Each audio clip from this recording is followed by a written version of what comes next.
Doctor साहब, आज आपने जो है इस फूलपुर हॉस्पिटल में जो है मीना देवी का जो है ट्यूमर का ऑपरेशन किए हैं, जो बहुत तेज़ी से वायरल चल रहा है।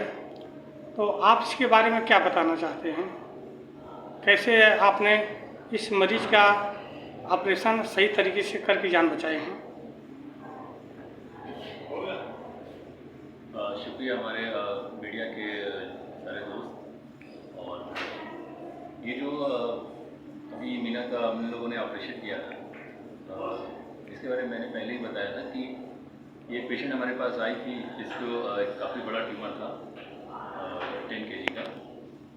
जाँच उसके पास थी तो काफ़ी परेशान थी, गरीब थी बहुत, और कहीं मुझे लग रहा है कि दिखाया भी था, बहुत इलाज भी कराया था, करीब 10-12 साल से झेल भी रही थी।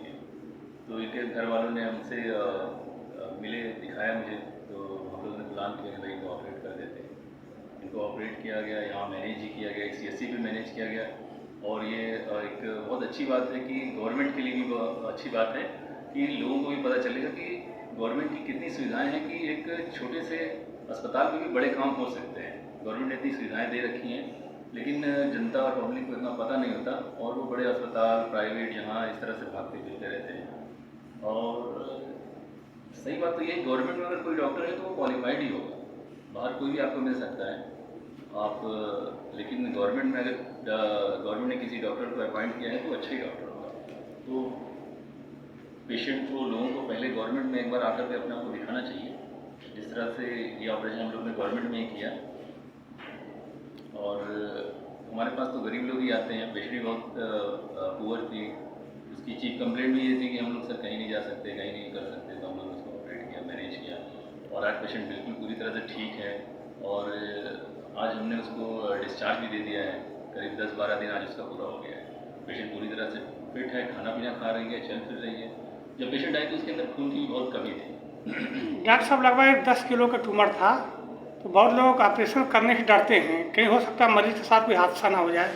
तो आपने, ये बहुत क्षेत्र में बहुत चर्चित मामला चल रहा है, तो आपने किस प्रकार से, कैसे, और इस क्षेत्र में बहुत खुशी की लहर दौड़ रही है, तो आप इसके बारे में क्या कहेंगे? देखिए, 10 kg का था, वो तो आइडिया लग भी गया था उसको CT स्कैन वगैरह से ही, काफ़ी बड़ा ट्यूमर है, क्योंकि आंतें उसमें बिल्कुल दिख नहीं रही थी, बिल्कुल वो लीवर के दाहिने हिस्से में घुस चुके थे, और पिछले 3 महीने से वो बिल्कुल खा पी नहीं पा रहे थे, बिल्कुल बेड रिडन हो गई थी। तो मुझे भी लग रहा था खतरा तो बहुत है, लेकिन हमने अपनी टीम से बात किया, अपने सर से बात किया, उन्होंने भी कहा कि भाई खतरा तो नो डाउट बहुत ज़्यादा है, क्योंकि आप ऑपरेशन करोगे उसके बाद ICU कहाँ से लाएंगे, क्या करेंगे। फिर हमने कहा ICU की ज़रूरत होगी तो हमारे पास फिर गवर्नमेंट का सदर अस्पताल है, वहाँ पर ICU है, आजमगढ़ में, वहाँ भर्ती करेंगे। तो सर राज़ी हो गए, फिर हम लोगों ने उसको रात में ऑपरेट किया। उस दिन हमारे पास बहुत सारे ऑपरेशन थे एक्चुअली।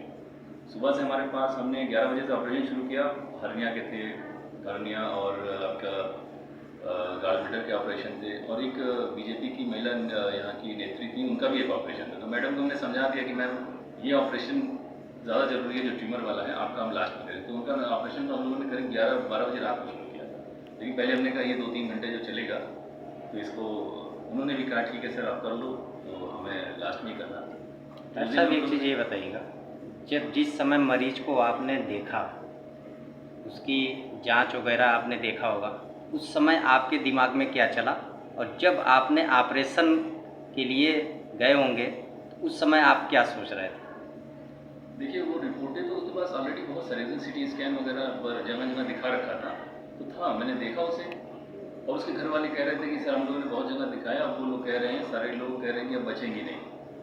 हाँ, पेट में इनके ये है, पानी है, पता नहीं क्या क्या बता रहे हैं। तो हम लोग चाह रहे हैं थोड़ा आराम मिल जाए। हमने देखा, हमने कहा इसको तो भाई ऑपरेट भी कर सकते हैं, सही भी हो सकती है, थोड़ा खतरा रहेगा।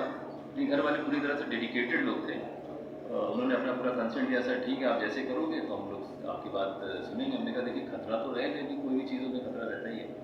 वो लोग तैयार थे, तो फिर हम लोग उससे ज़्यादा प्रोसीड किए। और जब ऑपरेशन आपने किया, तो मुझे भी इतना आइडिया नहीं था, लेकिन हमारे जो एनेस्थेसिस्ट सर थे, उन्होंने कहा कि सर डॉक्टर साहब इसका अच्छे से फुटेज बना लीजिए, वीडियो ले लीजिए, क्योंकि इस तरह का, वो काफ़ी सीनियर हैं, वो मेरे ख्याल से लेवल 4 के डिप्टी CMO लेवल के हमारे जो बेहोशी के सर हैं, डॉक्टर अखिलेश सर, तो उन्होंने कहा कि सर इसका ले लो आप, क्योंकि उन्होंने बहुत सारे ऑपरेशन कराए, लेकिन इतना बड़ा कहीं नहीं रहेगा, तो आप बना लो, क्योंकि हो सकता है कल को कोई पूछेगा तो आपके पास इसके डॉक्यूमेंटेशन होने चाहिए।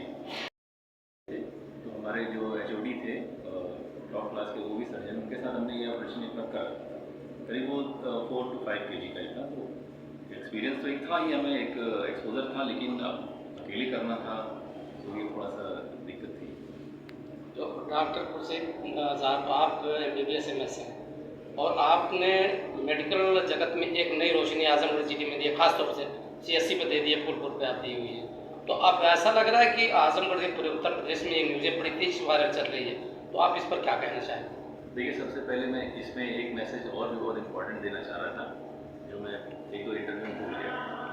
ये जो आजकल मैं न्यूज़ देखता हूँ, बाकी लोग भी देखते हैं कि डॉक्टर पे हमले कर देते हैं लोग। उन्होंने डॉक्टर ने कोई इलाज किया या ऑपरेशन किया या कुछ भी हुआ, उसमें पेशेंट की अगर कुछ उसके साथ अच्छा नहीं हुआ तो वो लोग सारी जिम्मेदारी डॉक्टर पे ही दे देते हैं। ये चीज़ अच्छी नहीं। कोई भी डॉक्टर, कोई भी फिजिशियन कभी किसी का बुरा नहीं चाहेगा। किसी भी बीमारी में सही होने में, किसी मरीज को सही होने में 2-3 फैक्टर काम करते हैं। एक तो डॉक्टर, दूसरा जो सबसे इम्पॉर्टेंट फैक्टर खुद मरीज भी होता है कि वो उसकी कंडीशन कैसी है, क्या वो ये सारी चीज़ें को मतलब कि इस कॉन्सिक्वेंसेस को झेल पाएगा, इस बीमारी को ओवरकम कर पाएगा, ट्रीटमेंट पूरा कर पाएगा। और तीसरा स्टाफ भी है।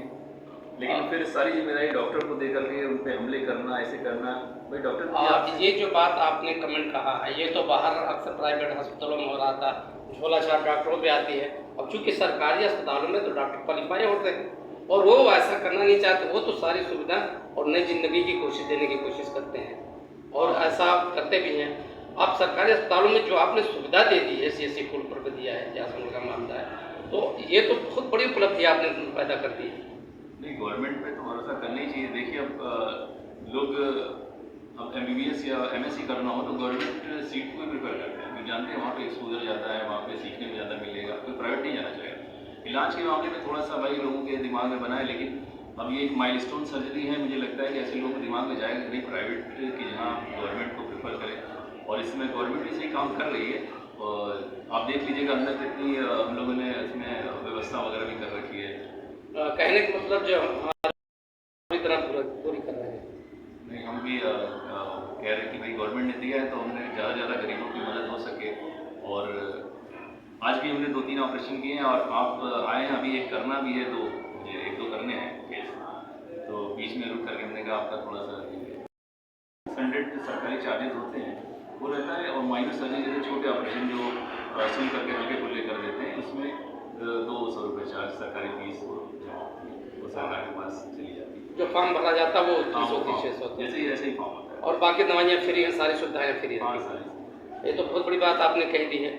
आप देखिए, अब बाहर सरकारी में किसी भी लिखा है MBBS MD, वो जरूर फिजिशियन होगा, वो ऐसा नहीं है कि नकली होगा, क्योंकि सरकार बहुत चेक करने के बाद जॉब देती है। अगर हमारे नाम में MS जोड़ा है तो ये एक्चुअल MS है, ऐसा नहीं है कि हम दाएं बाएं से कुछ लिख सकते हैं या कोई ऐसा कर सकते हैं। सरकार इतनी जांच करने के बाद लोगों को नौकरी देती है। तो अगर सरकारी में कोई डॉक्टर है तो क्वालिफाइड ही होगा, प्राइवेट में तो भरोसा नहीं। तो ज़्यादातर तो डॉक्टर साहब ये देखा जाता है, जो सरकारी डॉक्टर कुछ पद हो जाते हैं उसके बाद प्राइवेट में चले जाते हैं, फिर जगह खाली हो जाती है। ये एक बड़ी समस्या बनी रहती है। हाँ, ये जैसा कि आप वायरल हो रहे हैं और बढ़िया डॉक्टर आप हैं, और ऐसा ना हो किसी दिन बाद पता चले कि आप आपको हमारे में है अभी डॉक्टर अनवर अहमद, वो भी गवर्नमेंट जॉब में ही जुड़े हुए हैं और इस समय गोसाईगंज में पोस्टेड भी हैं।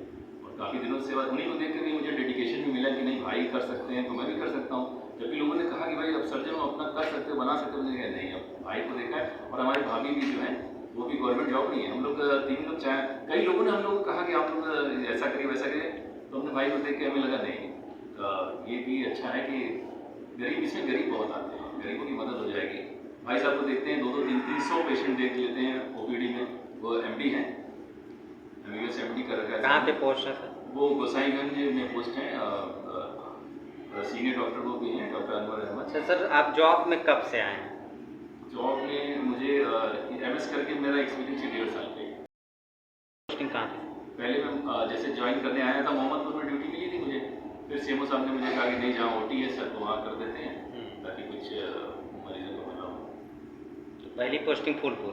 नहीं, पहली मोहम्मदपुर थी, तो उसके बाद 1 महीने मुझे यहाँ 1 महीने बाद आपको यहाँ पे ट्रांसफ़र किया गया।